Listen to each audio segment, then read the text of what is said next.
pertama alat reproduksi pria, kemudian alat reproduksi wanita, kemudian pembuahan, selanjutnya siklus reproduksi, kehamilan, serta kelahiran. Yang pertama yaitu alat reproduksi pria.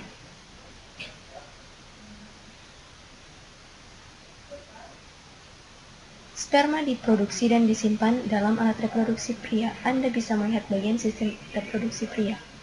Yang pertama testis atau buah zakar, yang kedua penis atau batang zakar, yang ketiga uretra atau saluran kencing, yang keempat vas deferens atau saluran benih, yang kelima kelenjar prostat, yang keenam vesicula seminalis atau kantung mani. Di dalam testis terdapat tubulus seminiferus. Tubulus seminiferus adalah organ yang memproduksi sperma. Ovarium wanita hanya memproduksi 1 sel telur dewasa setiap bulan, sementara tubulus seminiferus pria memproduksi lebih dari 12 miliar sperma setiap bulan. Bagian atas dari tubulus seminiferus terdapat epididymis. Sperma berkumpul di dalam epididymis untuk didewasakan. Proses ini berlangsung selama 20 hari sebelum terjadi seksual. Sebelum terjadi seksual, penis terisi dengan darah dan berereksi, kemudian dengan rangsangan yang cukup proses ejakulasi dimulai. Pada puncak senggama akan terjadi pancaran air mani yang membawa sel sperma dari epididymis. Sel sperma akan mengalir ke atas menuju ampula, yaitu bagian terluas pada ujung saluran ini. Ampula akan bermuara pada saluran kencing yang memiliki katup. Katup akan terbuka pada puncak senggama sehingga air mani akan keluar melalui saluran kencing pada tubuh.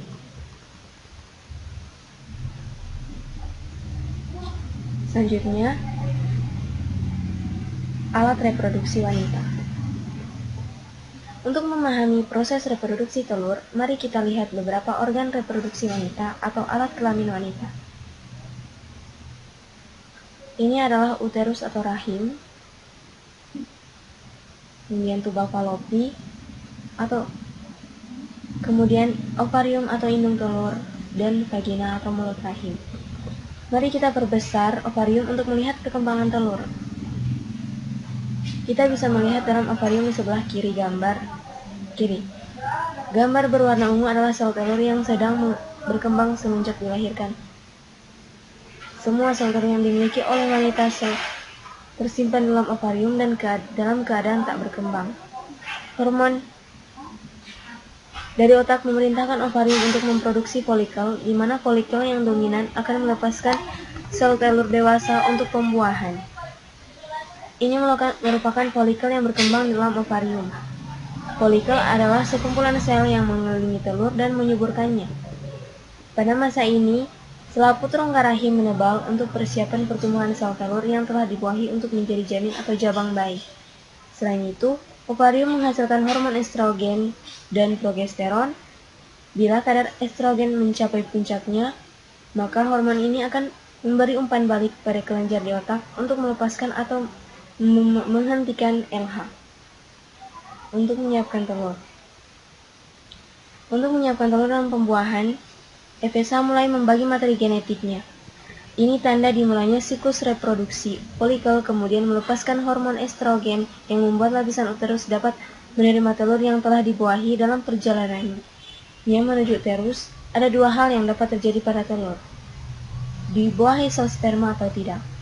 Jika terbuahi, biasanya terjadi di tuba falopi. Dari situ telur menuju uterus dan tertanam dalam dinding lapisan uterus untuk menyebarkan dirinya. Jika telur tidak dibuahi, dalam waktu 24 jam setelah keluar dari ovarium, ia berhenti berkembang dan hancur sebelum mencapai uterus. Sebagai gantinya, uterus mengeluarkan lapisannya dalam bentuk menstruasi selama 4-5 hari. Selanjutnya yaitu siklus reproduksi. Siklus reproduksi berkisar antara 21 hingga 40 hari.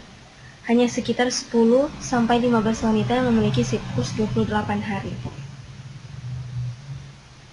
Menghitung siklus reproduksi dapat dilakukan dengan membuat catatan pada kalender. Dengan demikian, masa subur dapat diketahui.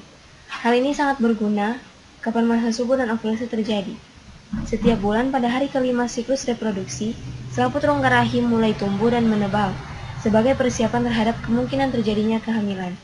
Pada sekitar hari ke-14 terjadi proses pelepasan telur dari ovarium atau ovulasi. Sel telur ini masuk ke dalam salah satu saluran falopi, dan jika saat itu ada sperma yang masuk, maka terjadi pembuahan. Jika terjadi pembuahan, sel telur yang telah dibuahi akan masuk ke rahim dan tumbuh menjadi janin. Pada sekitar hari ke-28, jika tidak terjadi pembuahan, lapisan rongga rahim meluruh dan terjadi siklus menstruasi berikutnya.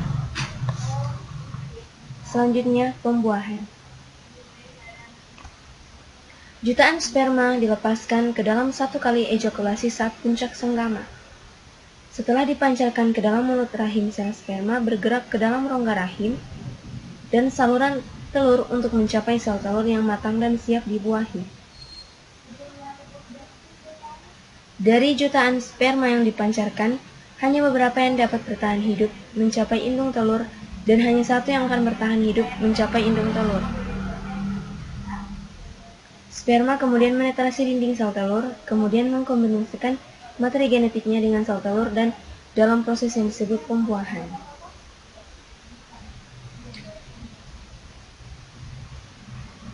Selanjutnya yaitu kehamilan. 3 bulan pertama kehamilan terjadi selama 14 minggu dari 40 minggu masa kehamilan. Pada masa ini, wanita mengalami berbagai perubahan emosi yang dikarenakan perubahan hormon pada tubuhnya. Dan pada saat ini pula, sering terasa mual-mual pada pagi hari ataupun malam hari. Pada minggu pertama, hampir seluruh organ internal janin telah terbentuk. Janin mulai menebal bahkan sudah dapat sedikit bergerak. 3 bulan minggu ke-15 sampai ke-27, kehamilan wanita mulai mengalami gejala sesak napas. Pertumbuhan janin di perut mulai terlihat. Muncul kerut dikarenakan membesarnya kandungan. Pertumbuhan janin terjadi paling cepat pada minggu ini. Tangan dan kaki janin berkembang semakin kuat. Gerakan janin semakin dapat dirasakan ibu yang mengandung. Walau organ janin telah hampir terbentuk, paru-parunya masih harus mampu berkembang. Janin bertambah besar dan berat. Pada 3 minggu terakhir, minggu ke-28 sampai 40, bayi dan paru-parunya terus berkembang. Sulit bagi wanita menemukan posisi yang nyaman, baik saat tidur maupun terbangun pada usia kehamilan ini.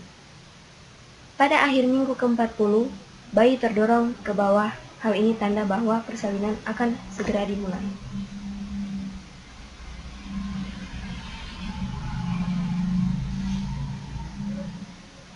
Kelahiran. Ketika pembukaan mencapai 10 cm, terjadi dorongan, tanda persalinan akan dimulai. Bayi mulai berjalan melalui saluran rahim. Saat kepala bayi mulai terputar, ia dapat saja terluka ketika menuju ke bawah saluran rahim yang sempit pembukaannya. Tulang kepala bayi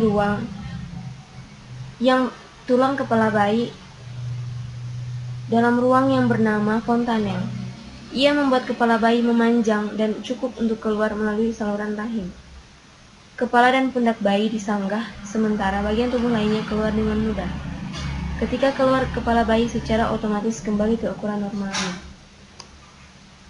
Keluarga bahagia yang telah melaksanakan program keluarga berencana ini tampak riang gembira. Penantian panjang selesai sudah. Berharap bayi mereka kelak akan menjadi anak yang berkualitas. Bersama, mereka akan menjalani kehidupan di masa mendatang dengan sebuah keluarga baru, keluarga berkualitas. Sekian video pembelajaran dari saya. Semoga dapat menambah wawasan dan dapat memberi manfaat. Untuk semua kalangan. Wassalamualaikum warahmatullahi wabarakatuh.